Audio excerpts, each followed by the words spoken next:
Yo, what's going on, snipers, and welcome back to our Arizona Coyotes franchise mode here in NHL 22. So in last episode, we simulated more of the season, and as you can see so far, we are 25, 32, and 4, which is pretty much near the bottom of the league. But our division is insanely weak, so there is a chance we can still make the playoffs, but obviously we do not want that to be the case.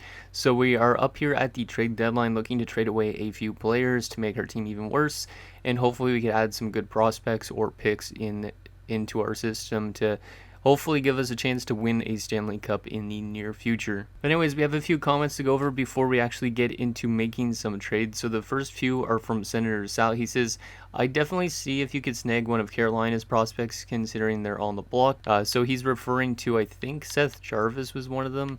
And then there was a couple other good prospects. I don't really know if we're going to be able to trade for them like we might be able to.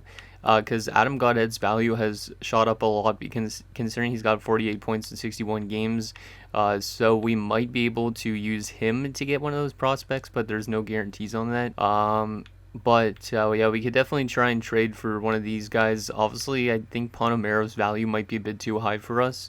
But somebody like Suzuki, Jarvis, I think might be the best option because I've had Suzuki in a franchise mode last year in NHL 21 and he didn't really pan out that much. And then there's also Noel Gunler, who might not be that bad, and Kasivi definitely we're not going to trade for, so it'd probably be one of the two of these guys, I think. But Ponomarev would be definitely a nice one as well if we could get him at some point. Senator Sal also says, good if you could move Jones and Fisher. I think Bodine deserves a spot in the top 6, so we will probably try and trade away Caleb Jones in this episode just because Nicholas Bodine is currently a depth defenseman, and I don't really like that. So moving Jones might be a good option for the team. As for Christian Fisher, I don't really know if I'm going to move him yet. There might be a chance I move him. He has been producing well, so his value has also shot up a little bit, I think. Like, he's got 30 points through 61 games, so we might trade him away, we might not.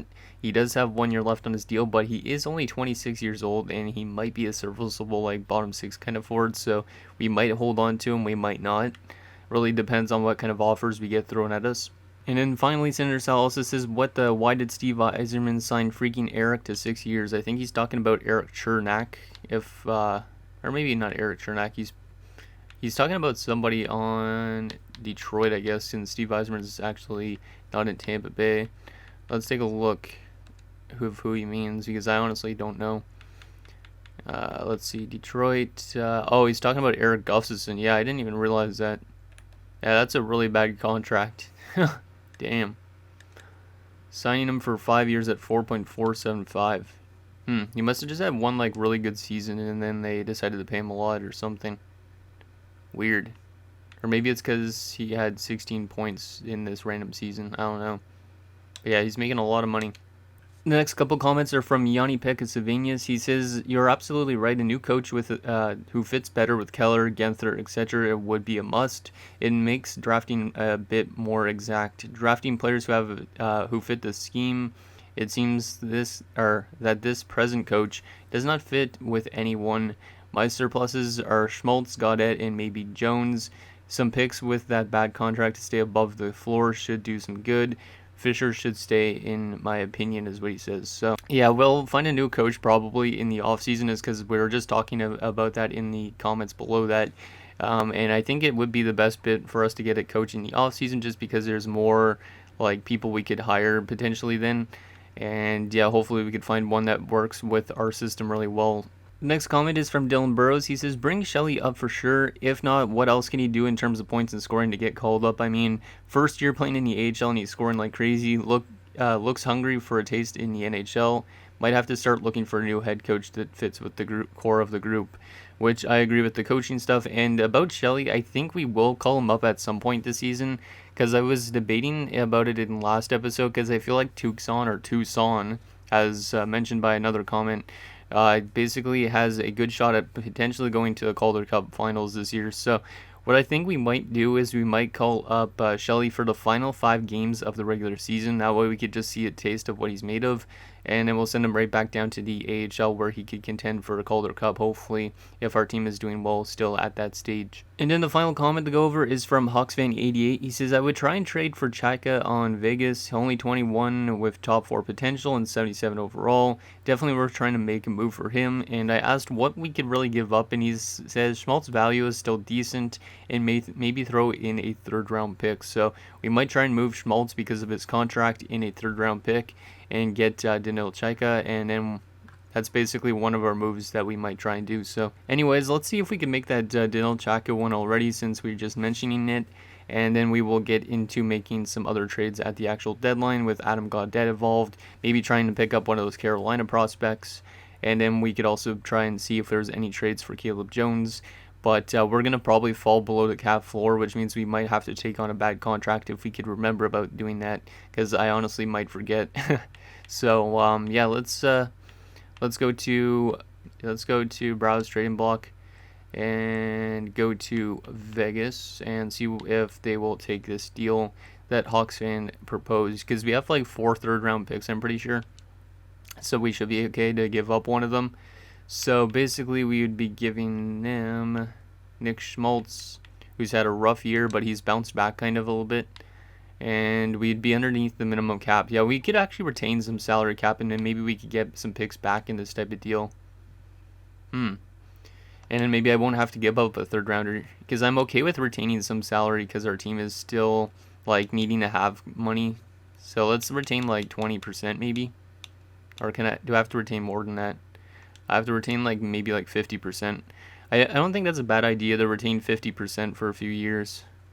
I know it sounds weird retaining money because I don't normally retain money in terms of trade values, but apparently we'll still be under the minimum cap, so that's a little bit concerning. I guess we'd have to take back somebody with a bad salary as well for 1 year, if there is anybody like that. But let's see if we could get a 2nd rounder thrown into there. Maybe not a 2nd rounder. I could probably get a 3rd rounder thrown into there.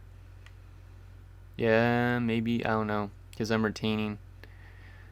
Maybe I can't get a 3rd rounder. I don't know. Let's try getting a 4th rounder into this deal, just to sweeten the pot a little bit. And then we will also have to take back somebody with a ridiculous contract for 1 year, which is kind of bad considering we're retaining. Who's got a 1-year deal? Alec Martinez for 1 year. I don't really like that, because they might need Alec Martinez, to be honest. There's also Jonathan Marchessault on 1 year at $4 million, but his value is really high. Chera 1 year at $3 million. I don't think it really makes sense for them to move any of these guys though. Maybe if I went to the trade finder to find something for Chayka to see if it works. But I honestly don't know if we'll be able to move Nick Schmaltz because of the salary issues, unless we are to find somebody that has bad cap in a different trade. So maybe in the Carolina trade we could find something. But let's go to the trade finder. Trade finder, there you go. And see if we could find a deal for Chayka, that Vegas likes. But for right now, it doesn't look like we might not be able to make a trade with them because there's no trades. I don't really know what we could do to get Danil Chayka because of our contract space. Like, it might screw us out of making a decent amount of trades. Or we could actually just do it at the deadline. So let's try and do that. Hopefully Chayka doesn't get dealt. But let's advance today and get into that trade deadline. And we will go in as a seller. And we will see if we can make a trade with Vegas at the actual deadline. So let's go propose trade again. See if we could get something to work out with Vegas. Okay, so we will give them Mr. Nick Schmaltz, which is... yeah, his value is way dropped down below a lot of other players.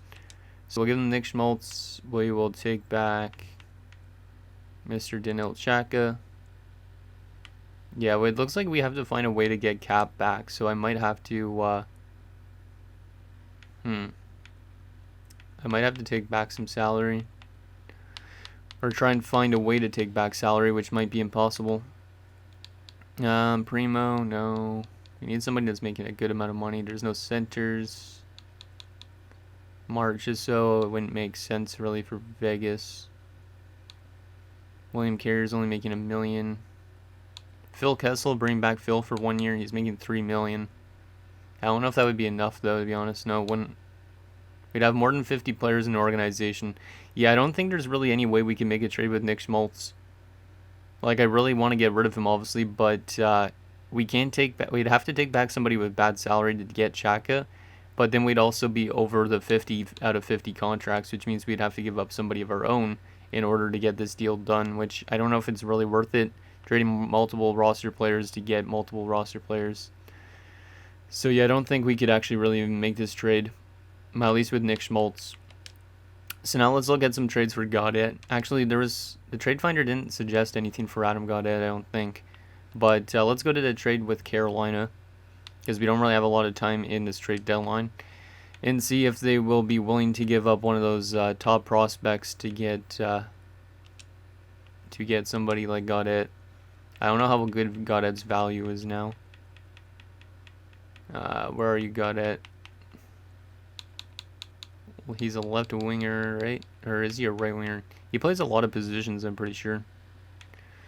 Let's sort this. Okay, maybe he is a centerman. Yeah, there he is. Okay. Yeah, his value has shot up a lot. We might actually be able to get Ponomarev for Gaudette, which would be really nuts. I'm going to propose this offer to Carolina and see if it works. And that's accepted. Wow, I could have got more, but Ponomarev, that's a high top 6 potential prospects. I think we just kind of fleeced them to an extent, even though they said that they fleeced us. But yeah, we could have probably added more to that deal, but I'll take that trade any day of the week, I think, still. Giving us a good center prospect for the future. Okay, so that's one trade out of the way. How's our contract space or our cap space right now? We're right at the cap floor, so we still might have to take back a bad contract, which means if we're going to trade away Nick Schmaltz, we need to find a team that has a player that has bad contracts. So let's take a look through some teams quickly, because we don't want this episode to be really long. Find somebody that's on a 1-year deal that's making like, 1-year deal that's making like $5 million. That would make sense to move. Like somebody that's a low overall but high salary. So maybe just sort by overall instead, because we want to find somebody that has a bad contract for like 1 year that we could take on, and then we could start making a trade with Nick Schmaltz involved if we could find one. We also want to try and see if we could find a trade for Caleb Jones still, but it might be hard because of this salary cap issue that we were running into. In the offseason, we'll have to try and find somebody to sign to like a bad contract or a real crazy contract for like 1 year, just to say like abode or above is what from a few years comments ago or episodes ago. Where's somebody with a bad contract that has like 1 year left? So let's sort this again by this. 1 year at $6 million for Radulov. He's still an 84 though. I need somebody that's a low overall and making a lot of money. Definitely not Tyson Berry or Reinhardt. Yeah, I don't know if we're going to be able to find a trade for Genther. Or not Genther, what the heck am I saying? Schmaltz. Man, I literally just woke up, so I'm like half asleep, right? Let's see. But yeah, it's going to definitely be hard to trade Schmaltz. Unless we could find something that is really bad for contract-wise. Like, all these guys making salary are actually good. And we want somebody bad, like kind of like a Lucic idea. Oh, $78 and $2 million in the AHL, but I don't know if that's still going to be worth it. 2 years for Turris. We could bring Turris back, and we might be able to actually get a deal done with Schmaltz that way. I don't know for sure, though. We'd still probably have to retain like 50% on Schmaltz, which is not great. Let's try and see if we could retain a little bit. I don't know if this would be worth it at this stage, though. But we might be able to get back a good prospect from Nashville. Put this up to 50% maybe. Yeah, I don't think we're going to be able to trade Schmaltz. This is really almost impossible because of he's our best salary player, so we might have to wait till the offseason. Oh, Chaka just got dealt. Well, we're not going to be getting Chaka then. And yeah, there's no way we're going to be able to trade Nick Schmaltz with the way our salary cap is. So I think we could just trade away Caleb Jones, and then Schmaltz might be somebody that we trade away during the offseason or at the draft if we can. And then we could sign some players to bigger contracts. But yeah, it's going to be impossible probably to deal Nick Schmaltz. Let's look at some other trades. So we could actually go to the trade finder and see what we could get for Caleb Jones again, because I believe there was a couple offers on the table. And then we could get Nicholas Beaudin some more ice time. So let's go Caleb Jones. 4th and a 6th. Anything better than a 4th and a 6th. A 3rd and a 7th. That's not too bad. A couple other 3rds and 7ths. So we either take a 3rd and a 7th from Winnipeg, a 3rd and 7th from Florida, or Edmonton. I think I'm going to take the one from Florida. So best of luck in Florida, Caleb Jones. And yeah, that's going to hurt our cap problem, but whatever. Let me just go to the trade finder again and see if there's anything that actually gets thrown out for Schmaltz before we actually exit this trade deadline. Let's see, no trades found. So yeah, we're not going to be able to trade him away probably till the off season, but at least we made some other trades. So anyways, I think that is it for our trade deadline. I think it was still a successful one. We brought in Ponomarev.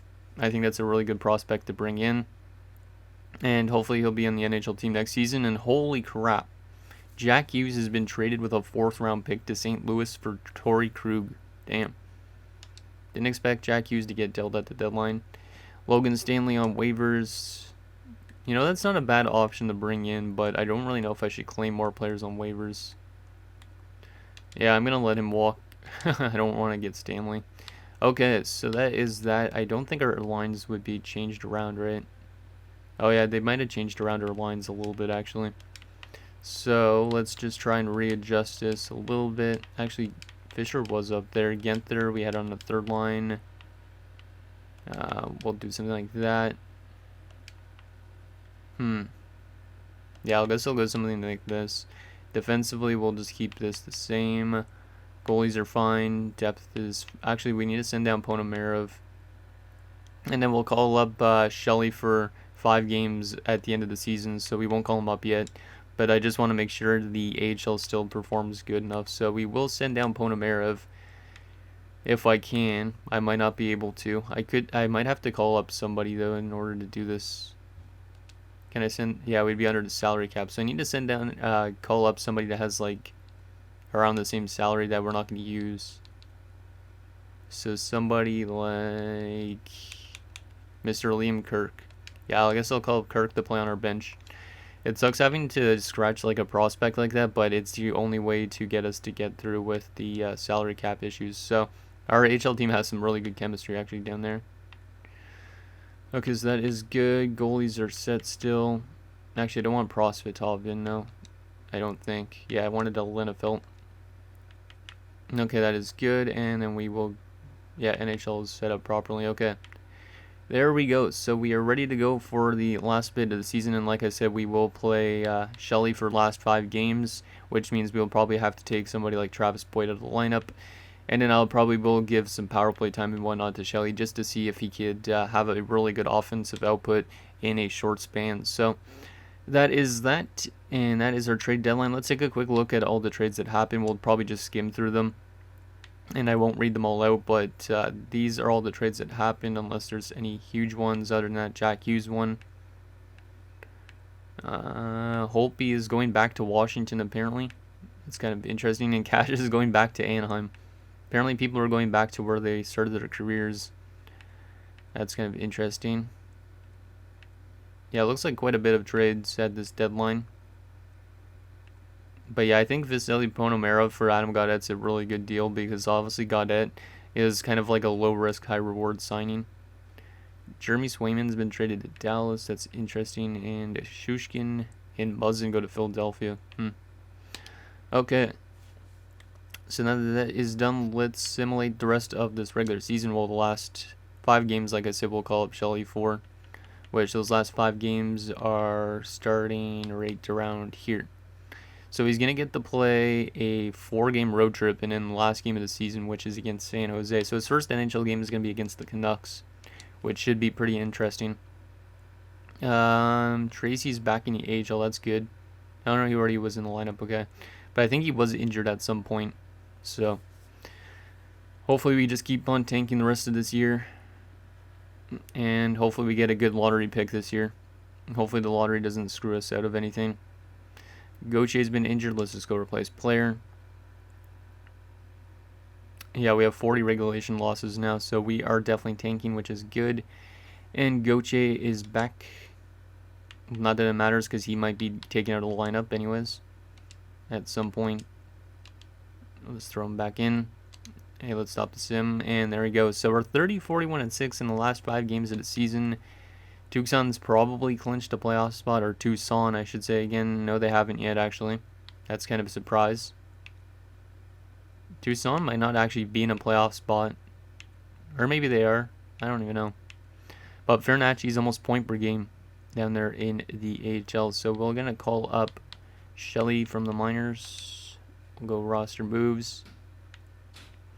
And yeah, Shelley's up to an 81 now, which is ridiculous. He's growing so quickly. We'll call him up.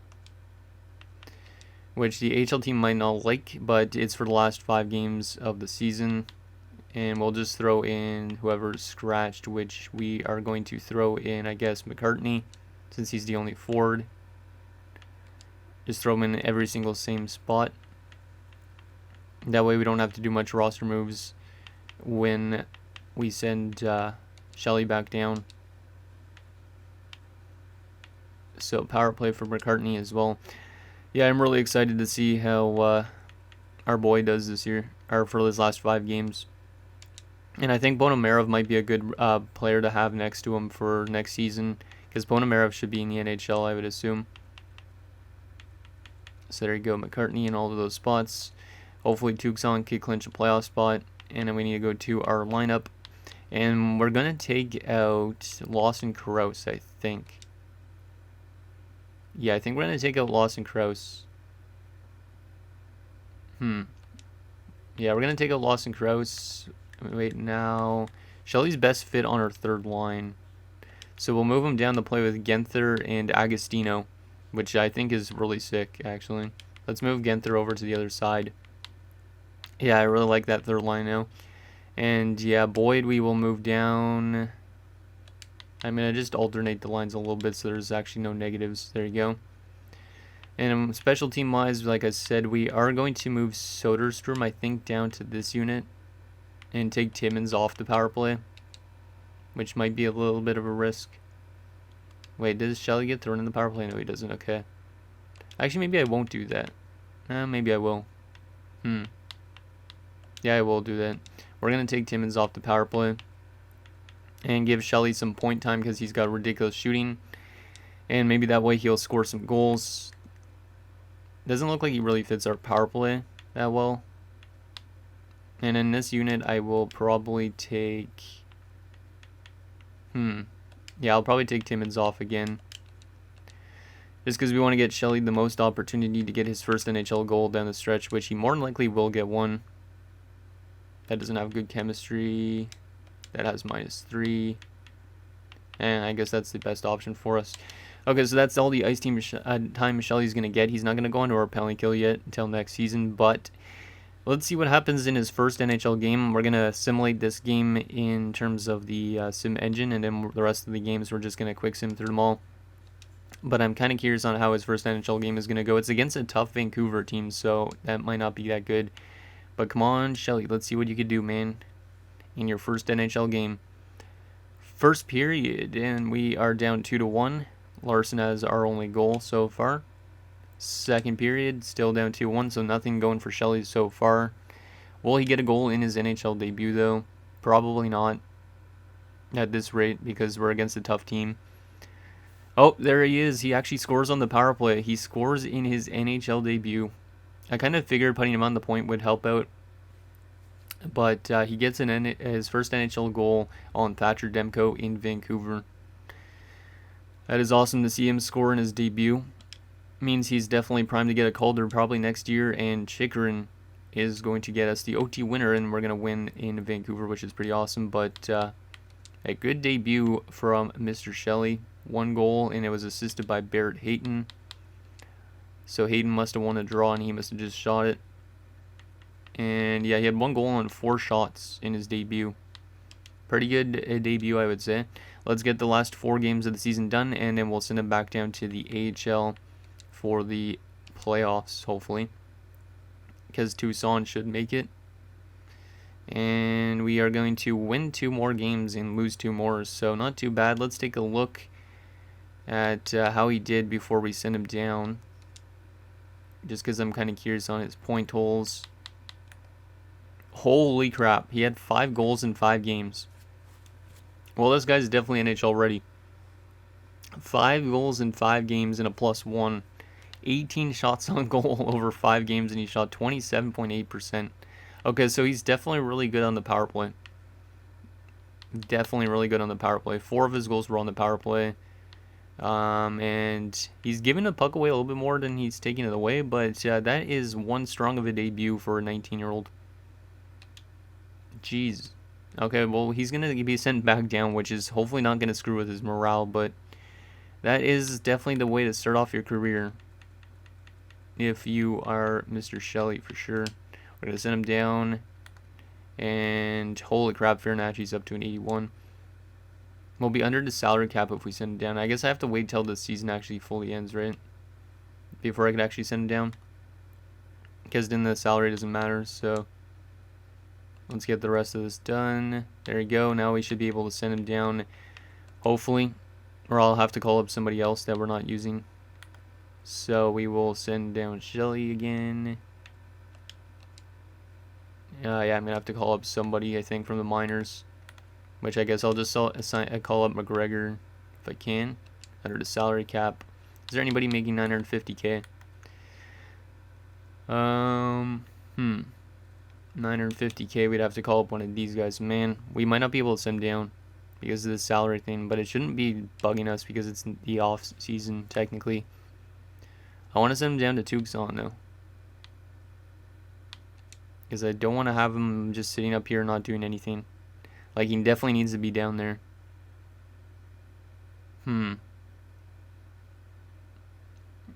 I could call up somebody, I think. I gotta find a way to send him down, to be honest. Because if we don't send him down, this is not good. At least for the AHL team.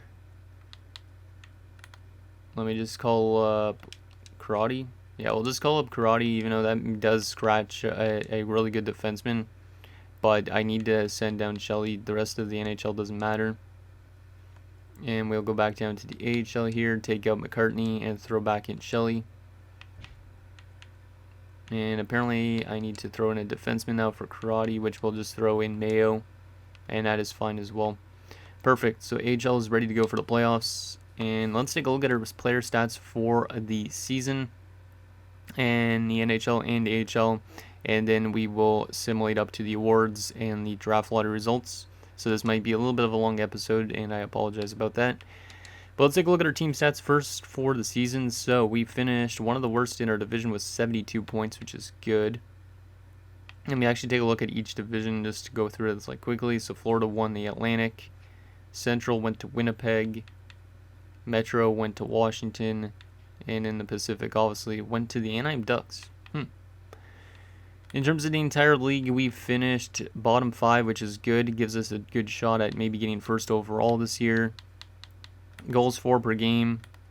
We were actually not a bad offensive team this year.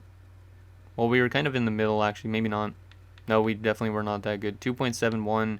We allowed 3.13 goals per game, which is one of the worst in the NHL, but not terrible, I would say. Power play percentage was one of the worst in the NHL, but Shelley, when he got called up, scored 4 power play goals, so he might have helped our power play out a little bit. And in penalty kill percentage, our penalty kill was one of the best in the NHL, which is kind of a surprise. We had 11 shorthanded goals this year, which was tied for the most with the New Jersey Devils, and we actually had a better home record than away. Interesting. Let's take a quick look at our player stats for NHL and AHL. So Barrett Hayton led us with 60 points. Nick Schmaltz had 43 points, so he kind of still slowed down a little bit. Boyd 24 points and Larson 12 points in 25 games, which is actually pretty good. Left wing wise, Keller 47 points. Agostino had 45 points in his rookie season, 20 goals. That's pretty good. Yeah, that's definitely a strong first season. Hopefully he can build upon that next year. I didn't want to quit. God damn it. I've accidentally pressed B. Let's see. Left wingers. Genther 37 points, minus 24. He is still an 82. Hopefully he develops more. Del Cole 29 points, Kraus 20 points, and Hagel 3 points. Right wing wise, Fisher had 43 points, Barabanov 35, and Gauthier 19. Defensively, Chikrin had 40 points, but he was a minus 36. Soderstrom 32. Samarukov had 22, that's pretty good. Timmins 20, Jokiharju 15, and Bodin 7 in 33. And goalie-wise, Montembeault was actually pretty good with a 910 save percentage and a 2.92 goals against.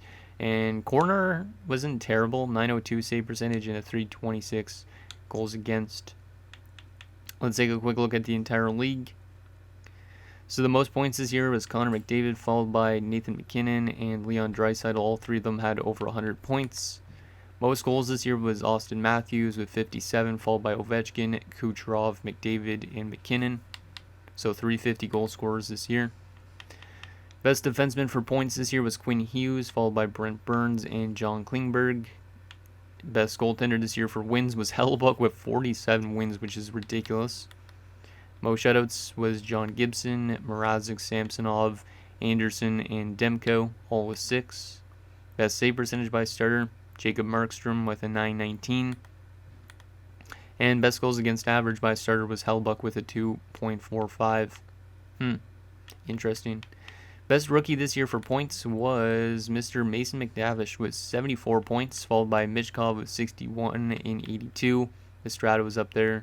Agostino was actually top 6, which is pretty awesome.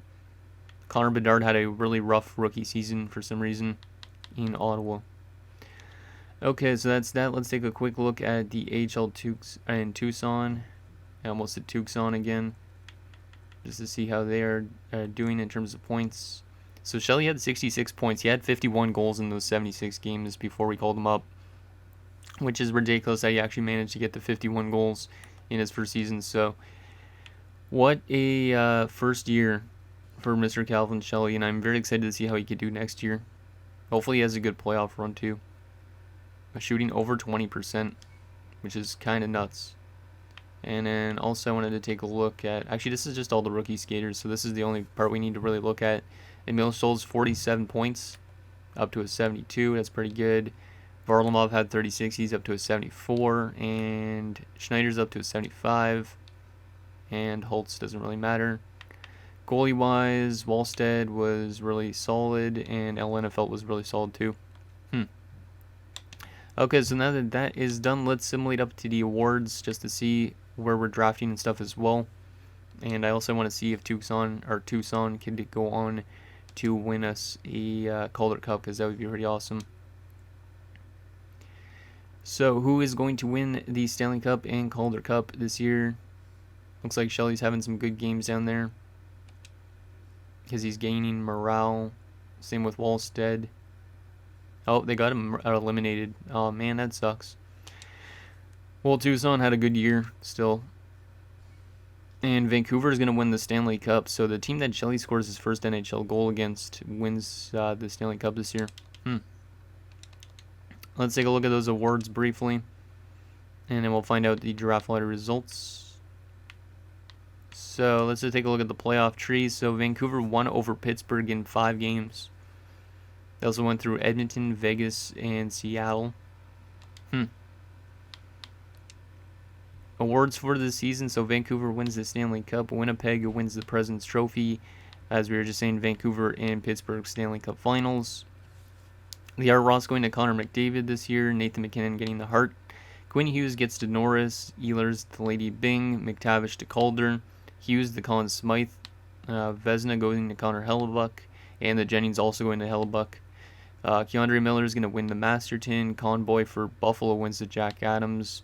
Couturier to Selke. McKinnon to Lindsay. And Matthews the Richard.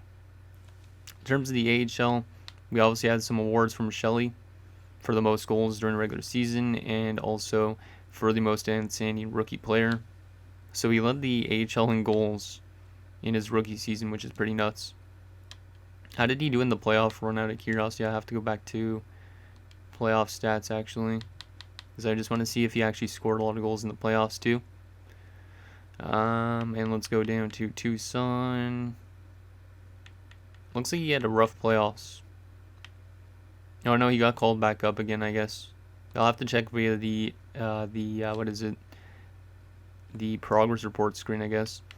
But let's see where we're drafting this year. Hopefully we can win the lottery, and we do not. We fall from 5 to 7, so that's not good. We might not get an elite prospect this year. There's a chance we still get a pretty good overall of a prospect, like a top 6 or a top 4 defenseman. But that's rough that we fell back again.